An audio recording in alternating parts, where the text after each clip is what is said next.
Aduh, lu. Gue ketawa sendiri jadinya. Lu sih udah ketawa aja. Balik lagi dengan DMC. Assalamualaikum Waalaikumsalam. warahmatullahi wabarakatuh. Wah, Lu mantap nggak nih bisa Bang. ya dengan Arif Nggak bisa, ya, nggak para bisa, pemirsa nggak bisa. dibikin lebih Nggak bisa. lebih jelas. Bung Arif ketemu lagi nih, udah holiday mood nih sebenarnya nih. Udah ya? Udah. Iya, memang. Gitu. Cuma kita Apalagi tetap semangat ya. tetap semangat. Ish. By the way ini kita belum jadi last session kita kan, Di? Belum untuk tahun ini Tahun lah ya. ini belum Ntar lah, kan? Minggu depan lah baru Minggu kita depan ya? mulai jalan-jalan. Oke. Minggu ini. Jadi kita ada perkembangan apa nih menu kita hari ini? Langsung ya. Kita itu di hari ini ada agendanya adalah satu. Nah, nih kemarin kita omongin sepanjang minggu kemarin itu sepanjang minggu sebelumnya. Iya. Omikron. Kemarin kita salah nyebut Omikron, padahal Omikron. Omikron ya? Omikron. Kan gue udah bilang gue. Yang kedua, Omikron. Satu. Data kedua itu adalah data ini. Ada cerita dari tenaga kerja US. oke. Terus apa lagi Bung Arif? Ada lagi berita dari China. Oke, sip. Terus Nah, terakhir mungkin kita bisa wrap up dengan ngobrol-ngobrol dan data-data global kita kasih tahu lah. data-data global, terus kita wrap up dengan perkembangan minggu depan ya, kurang lebih seperti apa. Yes. Juga nanti mudah-mudahan ada Bung Iqbal yang bisa yang bisa nyambung juga ya, ikut ya. Cuman sayangnya beliau harus online sama kita. Iya. Ini perlu sibuk. gue kasih tahu Iya. karena nanti kualitas ininya kan berbeda. Iya, suaranya kadang-kadang suka Iya. hilang-hilang ya, mohon maklum lah kalau gitu. Sip. Ya, jadi update mengenai Omikron apa nih Bung Arif? Omikron itu setelah data awal ya. Indikasi awal ya. Indikasi awal tidak separah itu gejalanya. Tidak separah yang ditakutkan Yes. pada awalnya ya. Yes. Dan menurut WHO itu kalau nggak salah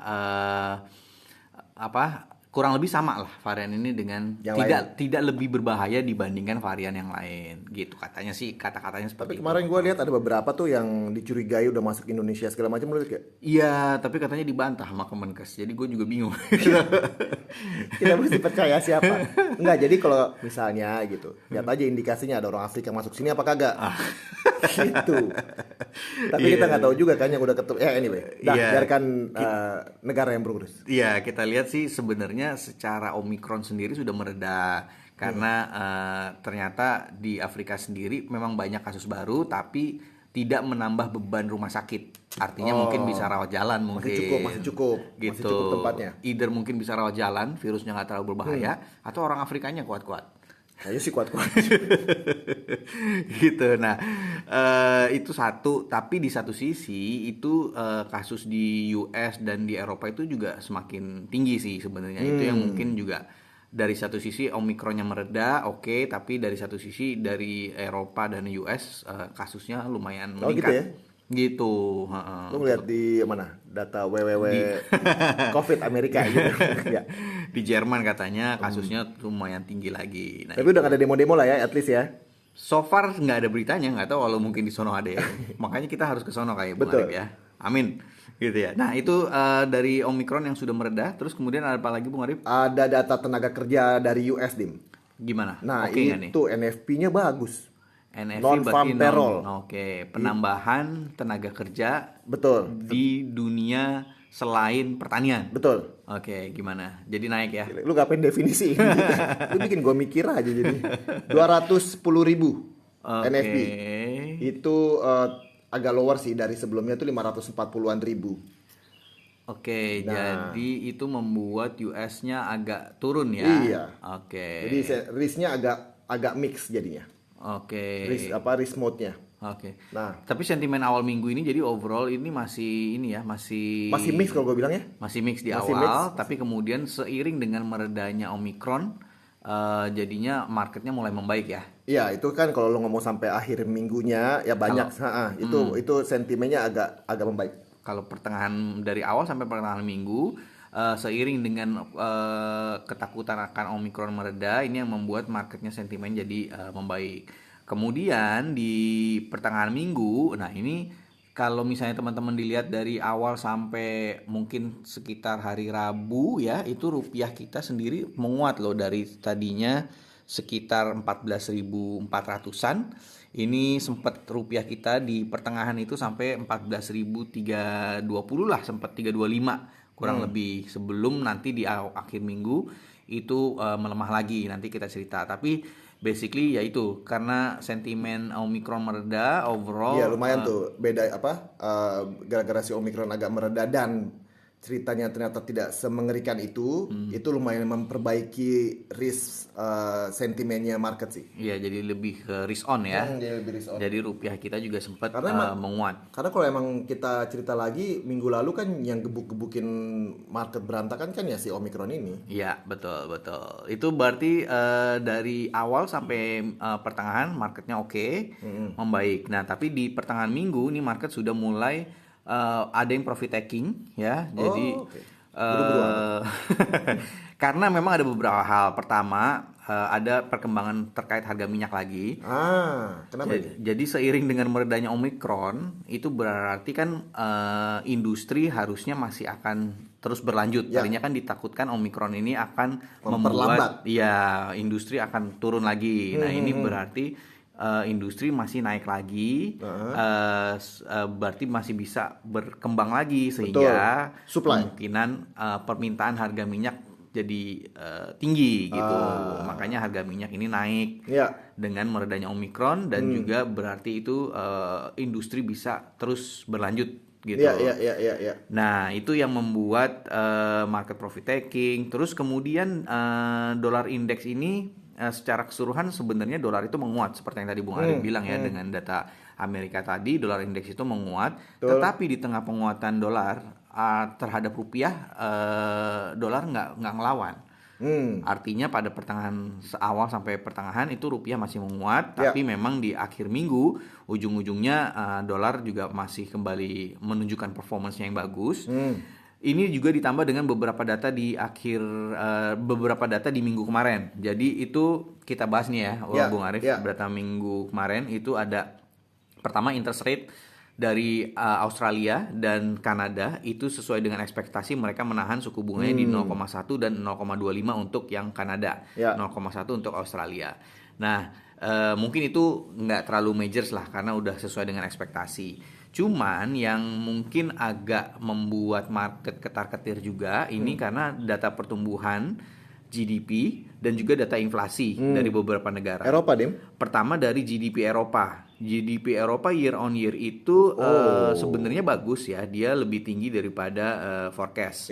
Jadi year on year GDP Eropa itu 3,9%, forecastnya 3,7%. Oh, bagus lah. Tapi memang kalau dibandingkan previously itu sebenarnya turun 14,4%. Tapi kita kan ngelihatnya harusnya kalau hal ini kita lihat ini dari forecast. Karena teman-teman market ini bergerak berdasarkan forecast. Betul. Jadi market mengantisipasi forecastnya seperti apa, dia akan mengantisipasi seperti apa. Nah, mereka mengantisipasi forecastnya itu di 3,7%. Tapi eventually GDP Eropanya naik lebih besar daripada forecast 3,9%. Jadi overall Eropa sebenarnya masih cukup bagus.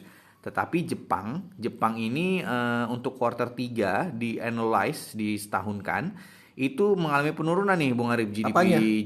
GDP Jepang Kenapa dia? pertumbuhan. Jadi negatif 3,6%, forecastnya itu negatifnya hanya 3,1, walaupun previously itu 2%. Nah, ini kalau misalnya kita bandingkan previously dengan forecast dan juga actualnya, itu sebenarnya semuanya trennya menurun. Cuman yang Jepang ini menurunnya lebih besar daripada perkiraan, which is sebenarnya bagus juga. Mungkin kita berharap akan semakin besarnya stimulus di Jepang. Oh iya betul. Itu udah jadi belum sih, Dim? Kan sudah ada rencana ya, siapa tahu ini dengan datanya yang masih jelek. Dulu sempat jadi berita mingguan kita tuh. Iya, betul. Stimulus di sana. Which is itu udah final kan sebenarnya. Siapa tahu dengan datanya yang masih jelek dia akan menambah Iya. lagi. Siapa tahu Harus. gitu kan. Cuma kan bisa kesini uangnya. Oke. Iya, terus yang GDP lagi pertumbuhan UK year on year 4,6%. Nah, ini lebih rendah daripada forecast karena forecastnya tadi 4,9%. Oke. Gitu. Jadi secara overall sebenarnya GDP di Eropa doang nih yang bagus. Yang lainnya lower than forecast. Nah, ini ditambah dengan data inflasi, terutama data inflasi China. Data inflasi China ini sebenarnya naik ya, inflasinya di 2,3%, tapi lebih rendah daripada forecast 2,5%. Terus kemudian Jerman inflasi 5,2%, ini sama dengan forecast. Nah, yang terakhir yang menarik adalah US inflation. US inflation Masih ini yang ngebut paling ya? ditunggu. Masih ngebut gak?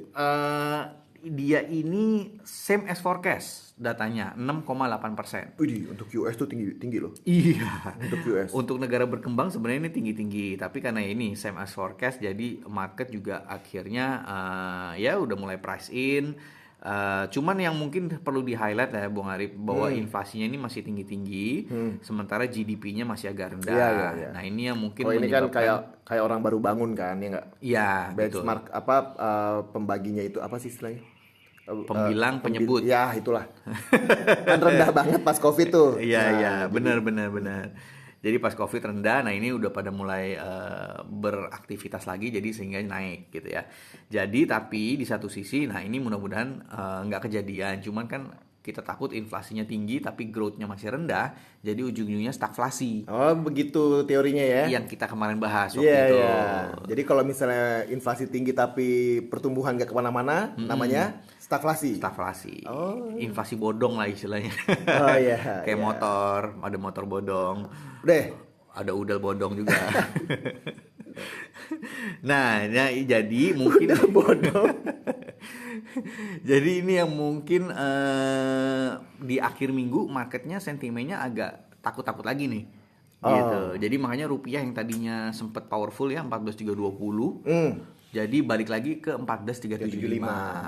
IHSG tapi di satu sisi ini masih performanya masih bagus ya, Oh, Bung Arif ya. legit man. Naik 1,75 secara mingguan ya, kurang lebih ya. Jadi kalau awal minggu itu dibukanya di 6.552. Kemarin itu di Jumat ditutup di 6.652, 100 poin naik. Jadi udah balik ke 6.600-an. Yes. Nah, Yes. tapi di satu sisi rupiahnya berarti turun. Nah, itu berarti kita lihat berarti mungkin dari obligasi lagi Masih paling ya, belum. Tapi dana fresh kayaknya belum ya. Belum. Nih, soalnya kalau kita ngelihat data, ini kita ngomongnya agak ini ya, beda seperti biasa gitu. Bisa. Jadi kalau kita lihat tadi gue singgung, belum lihat data di saham sih gue. Cuman kalau ngelihat data dari kepemilikan asing obligasi, belum kelihatan ada dana baru masuk ke obligasi. Masih turun terus. Ya itu mungkin menyebabkan bahwa yang kita melihat rupiah masih kemarin sempat turun. Terus kemudian naik lagi 14.375, tapi di satu sisi IHSG masih cukup positif. 901,45 triliun Apanya kepemilikan asing Oh, atas per obligasi terakhir pemerintah Indonesia. Yes, Oke. per tanggal 9. Oke, jadi basically yaitu rupiah masih mungkin maksudnya asing masih keluar dari obligasi, tapi mungkin ada yang masuk ke Saham, saham, betul. ada yang memang keluar, Betul. tapi memang porsinya nggak banyak. Oke, Nah, Dim. gimana nih, Bung Arif? Berikutnya itu ada data lagi di hari Selasa itu gue lihat berita ada dari Bank Sentral China, PBOC. Oke, apa itu dia? Itu dia menurunkan RRR. Wih, apaan itu? Nah, Ada, itu gue namanya taunya XXX, kalau RRR tuh apa? XXXX. Oh gitu. iya, ukuran baju Ukuran maksud gua. baju Ukuran baju. XXXXL biasanya gitu. ya, ukuran baju. Lu emang untung pikiran lu kemana? Gua lurusin Oh lu. iya, iya. Nah, anyway. RRR ini apa? Reserve Requirement Ratio. Oke, Itu dia turunin. artinya berarti dia bisa Artinya bank nggak perlu, misalnya kalau kayak kita apa GWM. GWM. Oh, lu jago nih ngomongin GWM pastinya. dikit lah. Ya, si GWM kan kita kan mesti, bank tuh setiap hari mesti pencadangkan duit di Bank Indonesia kan. Di gironya Nah, ya. berarti ini juga gitu. Ada Bank-bank di sana itu harus punya menahan cadangan. cadangan dananya dia di Bank Sentral kan. Betul. Misalnya sekarang 10.000. Nah, kali ini Cina bilang, "Gak usah 10.000, 5.000 aja." Oke, berarti Lu yang 5.000-nya lu belanjain kayak lu kasih orang kredit segala macam iya, gitu. berarti bisa memberikan kredit lebih banyak. Betul. Itu tadi lu yang cerita tuh. Gara-gara apa? Iya, mungkin data terakhir itu loan growth dari China itu memang tumbuh tapi less than estimated. Belum kencang. Iya, less than forecast. Jadi masih kurang nendang nih istilahnya. Iya. Jadi itu mungkin dia alasan untuk dia menurunkan tadi. Tapi ya Dim ya, nih gua untuk nanti apa namanya, kalau untuk data tenaga kerja US, gue balik lagi. Itu data pengangguran turun dari 4,4% jadi 4,2%. Jadi it's a good parameter sih. Oke. Di overall sih sebenarnya minggu ini sih menggairahkan memang. Sebenarnya Minggu oke. kemarin. Iya, iya. Nah, ini berarti mungkin efeknya ke minggu depan. Nah, Minggu depan kita bahas mungkin dari sisi sentimennya sebenarnya Omikron udah mulai mereda nih. Kalau selama nggak ada berita-berita yang aneh-aneh lagi, karena kan iya, memang ini baru temuan awal ya. betul. Belum ada temuan lain-lainnya gitu. Oh, sama ini Dim. Apa namanya? Kan udah menjelang Christmas kan. Ya, Nah, itu kan belanja. dan jadi inflasi ini untuk kita bahas di bulan depan lucu juga tuh. Oke. Melejit juga. Iya, iya. Belum window dressing. Iya, benar. Iya, iya, benar. Berarti sentimennya sebenarnya udah mulai berkurang, tapi di satu sisi tadi ada kekhawatiran stagflasi nih mungkin, tapi benar tadi Bung Arif bahwa biasanya nih akhir tahun ada belanja-belanja nih, Natal, tahun baru, udah pada mulai jalan-jalan kan? Iya. Teman-teman kita udah pada Udah, jalan-jalan. udah, Kita udah. kok nggak jalan-jalan, Bung Arif? Kita stagflasi. Kita stagflasi. Kita stagflasi. Stuck aja kita di sini. Iya, iya, ya udah berarti ya mudah-mudahan ke depannya tadi ada berita mungkin window dressing gitu ya. Mudah-mudahan juga dari belanja-belanja teman-teman nih. Oh, sekarang Harbolnas nih 12-12. Oh iya. Ayo buruan nih gue mau belanja. Baru diomongin belanja. Nah, jadi memang ini gara-gara cerita kita bersemangat untuk minggu depan, ya kan? Ya. Kita ngeliatnya kan minggu depan marketnya oke mestinya minggu depan ya, Dim, ya? Mudah-mudahan sentimen negatifnya berkurang, Betul. tapi karena ada tekanan stagflasi itu mungkin juga naiknya juga nggak banyak, tetapi mudah-mudahan ada dorongan lagi nih dari yang tadi tuh window dressing, terus kemudian belanja-belanja akhir tahun. Oke, berarti kita nggak usah menunggu lama-lama. Nih kita ada spesialis kita nih yang bisa Iya, ngomongin kita bakar minyak dulu lebih ya. lebih spesifik. Iya. Oke, Yaudah, kita bakar dulu bentar ya. Dibakar, Dim. Kita panggil bakar menyan. Akhirnya Bang Iqbal, Suhu sudah masuk belum ya? Suhu muncul. Jumbolo, jumbolo, jumbolo. Masuklah gua. Gimana, Bro? Kita udah muncul. Walaupun online nih Bung Suhu Iqbal abis semedi kayaknya ya semalam ya untuk Iya, benar, Bro. pembahasannya. Jadi Suhu Iqbal, kalau misalnya kita bahas tadi basically sentimennya sudah mulai mereda nih terkait Omikron. Membaik, sentimen membaik. Ya mereda. Iya, Membaik adalah. dong. Ya deh. Terus tapi data inflasi masih cukup tinggi, GDP growth di beberapa negara masih agak rendah, jadi ada ketakutan stagflasi. Nah, dilihat dari suhu teknikalnya gimana nih, Suhu Iqbal nih?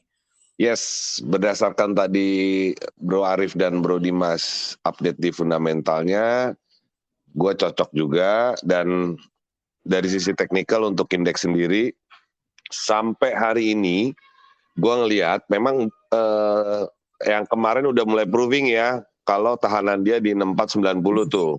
Pernah break. Iya.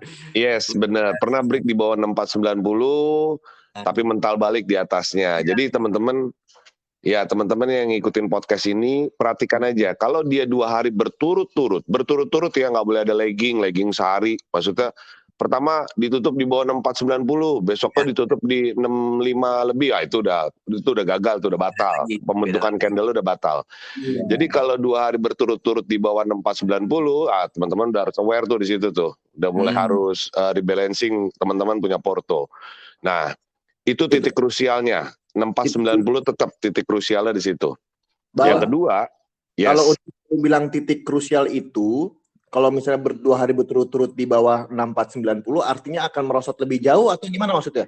Ya, berarti pada saat 6490 itu di break dan diikuti dengan volume jual domestik ya, gue ngomong domestik yang cukup signifikan. Karena gini, yang terakhir gue isi di podcast, terus gue coba observasi di market terus, area 6490 yang kemarin sempat di break, walaupun diikuti dengan volume penjualan asing yang cukup besar. Kalau teman-teman perhatikan di RTI, itu 1 minggu terakhir asing melakukan net sell yang cukup besar.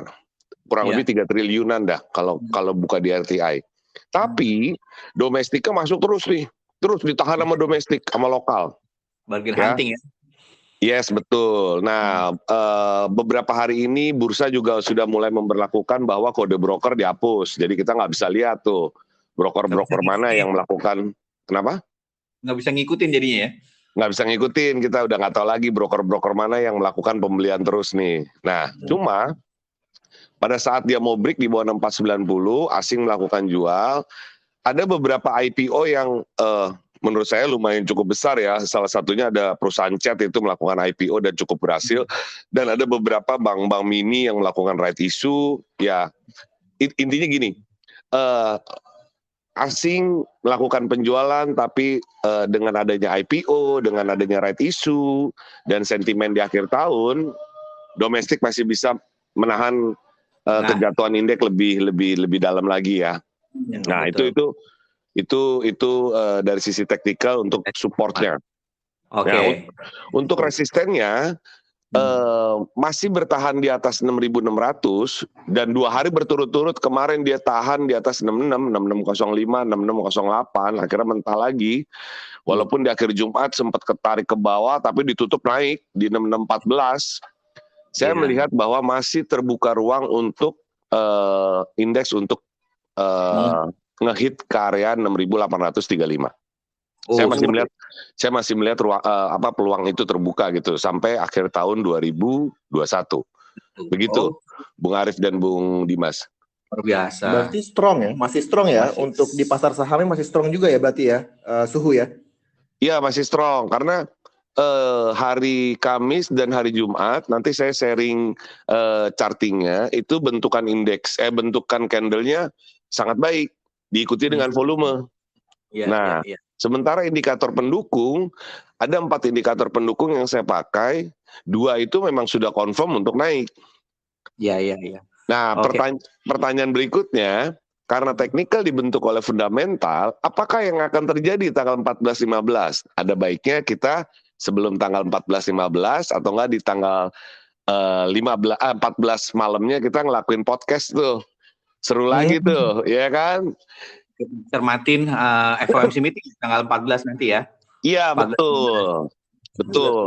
Karena gue tetap berpegangan the Fed akan menaikkan suku bunga lebih cepat dibanding bulan April lah.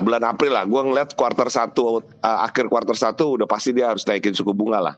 Langsung aja kita catat nih ya. Jadi menurut hasil penerawangan tadi, menurut Suhu Iqbal sepertinya dengan data-data yang bagus US tenaga kerja ini juga membuat Fed sepertinya bisa mengakhiri stimulus di April ya, kuartal 1 lah ya.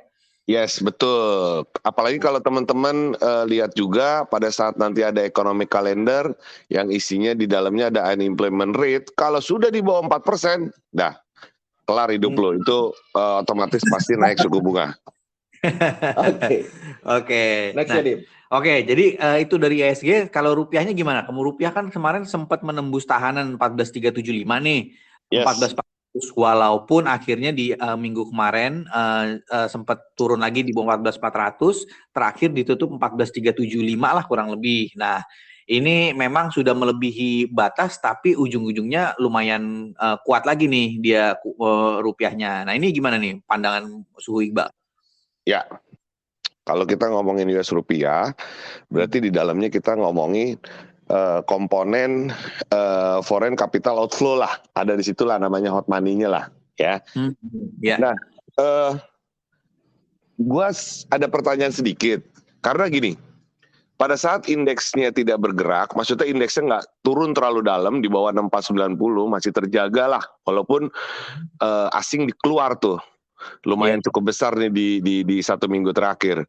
Apakah di pasar obligasi, gue harus nanya pakar-pakarnya nih, Bung Dimas dan Bung Arif. Apakah di pasar obligasi ada volatility yang cukup besar atau penurunan untuk indeks, kita ngomong 10, 15, 20 deh. Penurunan harga bonds yang cukup signifikan atau volatility di pasar obligasi, Bung Arif dan Bung Dimas? Kalau untuk pasar obligasi dari sisi yield ya, kalau dari sisi yield kan kita di awal minggu itu ada di 6,299. 10 tahun ini ya? 10 tahun, gue ngomong 10 tahun aja, gue nggak ada yang 20 tahun. Karena gue selalu benchmarking sama 10 tahun. Itu udah kelihatan sekarang ditutup minggu itu 6,3. Jadi yield naik, harga turun ya. Harganya turun. Oke, berarti banyak yang melepas, termasuk tadi sempat kita bahas Yes. kepemilikan asing udah berkurang. Betul. Dari kalau kita lihat di akhir tahun 2020 itu 970-an, sekarang itu tinggal 900 aja, 901. Jadi masih sekitar belum balik lagi sekitar 70-80 triliun lah, belum balik lagi. Yes. Nah, ini menarik nih, karena kalau teman-teman buka juga di RTI selama 5 tahun terakhir, asing udah keluar kurang lebih 130 triliunan lah di market indeks kita. Tapi dengan bonds dari akhir tahun sampai hari ini udah keluar 70 triliun, itu butuh waktu cuma setengah tahun ya. Nah, memang berarti pelemahan rupiah lebih banyak diakibatkan oleh keluarnya asing atau nggak keluarnya dana yang lumayan cukup besar dari pasar obligasi, ya. Ini udah kelihatan karena gini, market itu biasanya membaca duluan sebelum terjadinya kejadian sebenarnya, dia udah baca duluan. Betul. Nah, kalau saya ngelihat US rupiah, tahanan saya tetap di 14.446. Waktu itu kita pernah ngomong tuh 14.446. Tahanan keduanya ya yang support. Ya itu terakhirnya lah. Kalau dia break di atas 14.446, udah selesai deh. Udah. Dia bakalan naik terus tuh. 14.5, 14.6 kelihatan tuh. Nah, di sini fundamental kita bagus. Kita punya trade balance ekspor impor bagus. Oke. Ya, jadi gue ngeliatnya gini, selain hot money yang bisa membuat US rupiah volatile, ada satu indikator ekonomi namanya ya trade balance yang bisa membuat mata uang kita menguat juga. Kalau ekspor kita lebih besar ya, kita surplus lah gitu, kita ngomong gitulah. Nah, gue ngeliat untuk support dulu namanya resisten, 14.350 itu resisten atas. Waktu itu bermain di 14.2an ya, Dim. Ya. Resistennya 14.350 sekarang jadi support. Jadi resisten turun support, resisten jadi support 14.350 nih. Jadi supportnya. Resistennya di berapa? Di atas di area 14.446 resistennya. Nah, indikator yang gue pakai, nanti gue sharing juga chartingnya, ngasih tahu juga bahwa ini by technical ya, gue nggak ngomong fundamental dulu. By technical, 14.350 yang jadi support ini berusaha di break sama dia, dan dua indikator pendukung ngasih tahu bahwa 14.375 sampai 14.400 adalah toppingnya. Oke, batas atas. Batas atasnya. Karena kemarin sempat di atas 14.400 tuh. Betul. Ya. Nah, kalau gua buat dari sisi indikator pendukung itu ngasih tahu gua kalau 14.400 sudah atas. Terus kalau gua bedah lagi dari by pattern bentukan candle itu udah double topping tuh, udah double top tuh. Di atas sudah double top. Pernah 14.4 itu kurang lebih 3 minggu yang lalu, sekarang 14.4. Dia jadi dari area 14.4 dia tarik lagi ke bawah, di bawah 14.4. Nah, poinnya adalah kalau teman-teman lihat dia bisa tutup di bawah 14.350 2 hari aja berturut-turut lagi, itu kuncinya. 14.2 kelihatan lagi, Dim. Oke, mantap. Iya, make sense, make sense. Nah, tapi mungkin ada tekanan kebutuhan akhir bulan nggak nih, Bu Su Iqbal? Ntar baru kita. Oke, gua ngeliatnya nanti di tanggal 14-15 di minggu depan, kalau the Fed pada saat FOMC lebih pro dengan pasar, maksudnya apa yang dia press conference nanti lebih ini dengan pasar, gua ngeliat sih di bawah 14.3 pasti ada di break. Kuncinya di 14-15 FOMC meeting fundamentalnya, karena patternnya udah kelihatan. Indikator pendukung ngasih tahu 2 indikator dia akan menguat rupiahnya. Dari sisi bentukan candle udah double top 2 kali, udah 3 minggu yang lalu 14.4, minggu kemarin juga 14.4 udah double top, dia nggak kuat di atas 14.450-an. Kalau FOMC-nya nggak aneh-aneh, gue rasa di bawah 14.3, bahkan 14 di bawah 14.2 bisa main kita di situ. Iya. Nah, ini kuncinya di situ, Dim. Tapi semua bisa patah karena kan agresif. Yes, betul. Yang kita analisa di sini kan by fundamental dan technical. Kita nggak bisa analisa mulutnya si Powell mau ngomong apa. Itu dia yang gue nggak bisa sampai hari ini tuh, sentimen mulut itu gue nggak bisa. Aduh, dia mau ngomong apa lagi nih gitu. Iya. Oke. Kita berarti kurang lebih kita sebenarnya kuncinya di tanggal 14-15 FOMC meeting, tetapi secara teknikal sebenarnya udah double top, jadi harusnya bisa turun. Fundamental kita juga cukup bagus. Nah, tadi next-nya berarti IHSG masih oke, rupiah mudah-mudahan nanti 14-15 kalau misalnya sentimennya oke. Nah, terkait dengan US Dollar Index ini kan kemarin juga sempat menguat. Nah, sekarang berarti ada potensi pergerakan US Dollar Index seperti apa nih, Bung Iqbal? Apa ada yang menarik nih seperti mata uang Aussie kah atau mata uang lain yang menarik? Oke, jadi gini, pada saat dolar indeks menguat, sebenarnya the Fed beserta koleganya dan khususnya negara Amerika itu sangat terpukul dengan penguatan US dollar. Sangat-sangat terpukul. Di tengah dia mau coba men-trigger pertumbuhan ekonominya dengan ekspor, salah satunya selain pajak ya, kita ngomong pendapatan negara itu selain pajak ada ekspor di situ. Pada saat dolar menguat, dia remuk, Dim. Iya, betul. Dia harus pikirkan itu, terutama Janet Yellen, Menteri Keuangannya. Dia harus benar-benar mengeluarkan satu kebijakan fiskal yang didukung sama Jerome Powell, kebijakan moneter, agar penguatan dolar tidak signifikan ke depannya dengan dipercepat tapering, dengan kenaikan suku bunga. Itu bahaya buat mereka. Ya. Itu bahaya. Oke. Tangkapnya Powell harus hati-hati nih ya. Iya betul, dia juga capek nih mikirnya nih, kalau gua ngomong nggak bener, tapering bla bla bla, masalah suku bunga, dolar indeks menguat terhadap major currency, bahaya. Karena trading partner dia lumayan cukup besar, antara China, Australia, itu gede-gede juga tuh. Apalagi Eropa dia kita ngomong ya, itu bahaya. Kalau kita ngomong EGAN di dalamnya dolar indeks menguat terhadap major currency, EGAN bahaya buat dia. Oke. Jadi gue di sini gue cuman bedah, kenapa yang gue lihat masih menarik itu salah satu mata uang komoditi. Isinya dalamnya, ya kalau kita ngomong Australian dollar, teman-teman harus lihat hard komoditinya. Kalau kita ngomong New Zealand dollar, berarti kita ngomong soft komoditinya, ya ada jagung, gandum, susu, dan lain-lain lah kalau kita ngomong New Zealand dollar. Nah, menariknya adalah Australian dollar yang berhubungan dengan hard commodity, 2022 saya melihat adalah tahunnya juga komoditi masih. Dibutuhkan komoditas yang besar untuk men-trigger pertumbuhan biar lebih cepat. Iya, betul. Ya, karena yang tadi lu sampaikan di awal tuh, untuk mengimbangi dengan inflasi yang tinggi, sementara angka penganggurannya, angka pertumbuhannya masih stagnan, mereka harus mempercepat yang namanya angka pertumbuhan, diimbangi dengan kenaikan angka orang yang bekerja. Makanya, untuk produksi dibutuhkan komoditas, Dim. Ya, butuh bahan. Ya, jadi gue melihat bahwa kalau kita ngomong biji besi lah, kita ngomong batu bara nggak bisa lah digantikan energi alternatif secara cepat, itu omong kosong dulu lah, ya. Butuh waktu 10 tahun, bener. Itu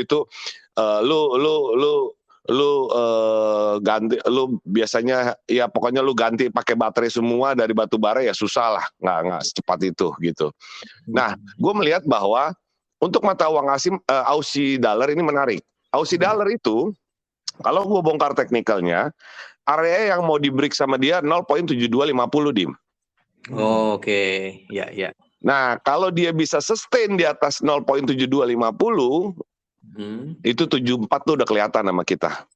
Lumayan tuh, 72. Lumayan banget. Nah, pertanyaannya area beli di berapa? Area beli ada di 7112.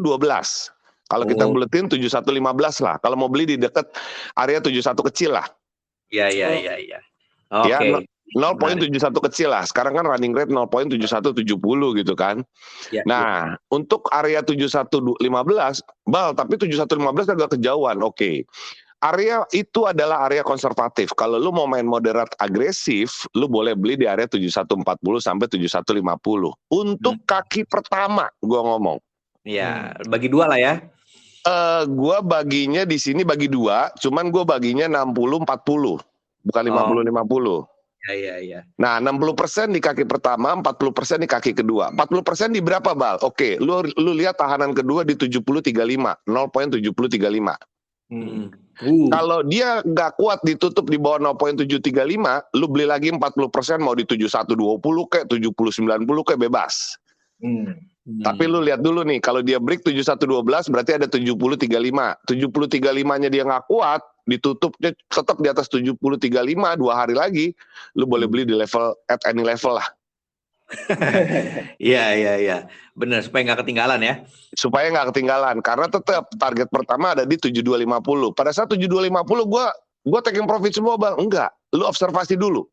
Kalau 7250 dia bisa bertahan 2 hari berturut-turut, ngapain lu ambil 7250? Tapi boleh dikurangin porsinya 30% lu taking profit. Selebihnya lu hold. Karena 74 tetap area gua mau taking profit. Begitu Oke. Bro Dim. Menarik. Menarik Luar sekali. biasa ya. Nggak percuma memang kita untuk Panggil suhu ya. Oke, jadi kita wrap up kurang lebih IHSG sebenarnya masih oke. Rupiah juga sebenarnya secara teknikal juga oke, walaupun kita harus cermati lagi nih FOMC meeting. Terus kemudian dari sisi mata uang nih tambahan eksklusif dari Suhu Iqbal, ada Aussie yang berbasis komoditas yang sebenarnya menarik ya dengan level-level tadi yang seperti Suhu Iqbal katakan ya. Ya. Sip, kalau gitu Sip. Suhu Iqbal, thank you Suhu. banget. Bung Arif, kita ketemu lagi minggu depan. Siap. Thank you Thank Bung you. Arif, thank you Bung Dimas. Bye. Bye.